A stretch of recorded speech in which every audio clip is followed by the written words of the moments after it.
Ne do ta nisim me Global Digital City, se çfarë është dhe çfarë synon kjo platformë? Rrallë parë, uroj që gjithë njerëzit që po dëgjojnë t'jenë mirë dhe ta filloj me informacionin kryesor. Global Digital City është një platformë ose iniciativë e cila ka për qëllim, siç e ka edhe emrin në anglisht, që të jap informacion dhe të përçojë mesazhe në lidhje me favoret që të jep digitalizimi, dhe kjo drejtuar çdo qyteti të Shqipërisë. Përpos Tiranës, por Tirana është e zhvilluar mjaftueshëm dhe ka prioritet ka pas dhe tani prioritet në këtë aspekt. Ne si grup dhe si përfaqësues, unë si drejtoresha organizatës, por edhe si përfaqësuese e biznesive të shërbimit në Shqipëri, por edhe drejtuese e një biznesi që ofron shërbime, e shikuam që ishte tejet e nevojshme që çdo qytet i Shqipërisë të kishte të merrte informacion mbi benefitet që jep digitalizimi dhe të shfrytëzon këto benefite në të mirën e vendit tyre. Kjo duke marrë edhe parasysh faktin që një statistik shumë e frikshme para një viti thonte që diku te 56% e trive shqiptar pretendojnë të largohen. Në momentin që ne mendojmë ose shikojmë këtë shifra, është e frikshme dhe mendojmë që nuk ka një shpresë, në një kohë që nuk është ashtu. Mendojmë që në rast se çdo qytet në Shqipëri zhvillohet dhe merr benefitin e platformave digjitale apo aftësive digjitale apo të rinjt i shfrytëzojnë këto mundësi, ato nuk kanë nevojë të largohen, por mund të rrinë në vendin e tyre. Por marr vetëm një aspekt. Global Digital City ka këtë qëllim, ka qëllimin që të informojë dhe të tregojë nëpërmjet fjalëve të ekspertave kush janë avantazhet e digitalizimit dhe se si çdo qeveri lokale apo institucion apo sipërmarrje apo edhe të rinjt mund të shfrytëzojnë këto në favorin e tyre, duke qëndruar në vendin e tyre. Kjo është ajo qëllimi makro, thelbi i platformës. Është iniciativë e organizatës.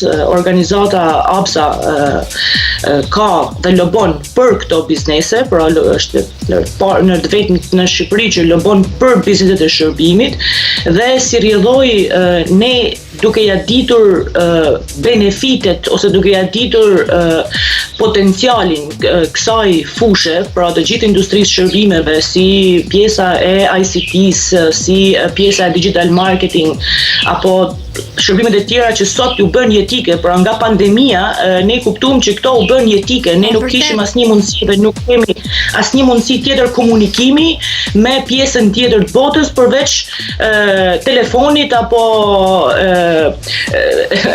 elementave të tjerë digital. Dhe kjo platformë nëpërmjet gojës së ekspertave tregon se si këto platforma mund të shfrytëzohen edhe për benefite tjera ekonomike. Pra jo vetëm për faktin të socializojmë, por edhe të shfrytëzojmë për benefit ekonomik. Kuptojmë dhe sa mirë që një gjë e tillë evidentohet në një periudhë të tillë kur shumë biznese janë në vështirësi në fakt, por kush mund të bëhet pjesë e kësaj platforme?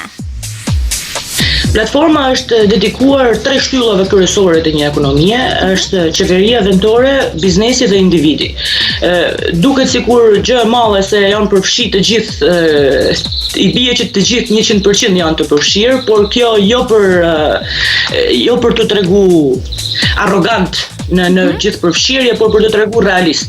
Sepse vazhdojmë të kuptojmë që në qoftë se këto 3 shtylla kryesore të një ekonomie, të një vendi apo të një shteti nuk bëhen bashkë dhe të kuptojnë të 3 së bashku se si duhet t'i lidhin këto mundësi me njëra tjetrën, atëherë i riu e kupton që në një vend apo një qytet të zhvilluar ku jepet prioritet zhvillimit të digitalizimit apo idesë të tij inovatore, jepet prioritet në një qytet X, ai nuk ka pse të largohet nga aty, sepse gjithkush është mirë në shtëpi vet,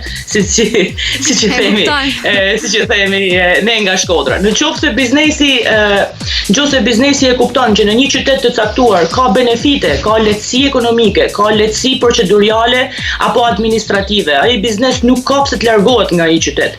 po ashtu edhe qeveria që është ndoshta e para që e fillon lojën, por e fundit që e mbaron lojën. Në momentin që ka një qytet të lumtur, ta themi me fjalë krejt të thjeshta, por i cili punon në harmoni me njëri tjetrin duke i shfrytzuar këto kapacitete digjitale, ajo nuk ka pse të shqetësohet, mjafton që të ecim përpara dhe ne këtë e shohim me fakt real. Tirana është zhvilluar pafund dhe po vazhdon të zhvillohet sepse po shfrytëzohen të gjitha këto kapacitete. Dhe atëherë prandaj mendojmë që në çdo qytet të gjithë këto elemente ose këto shtylla bazë të një qyteti mund të bëhen pjesë e saj.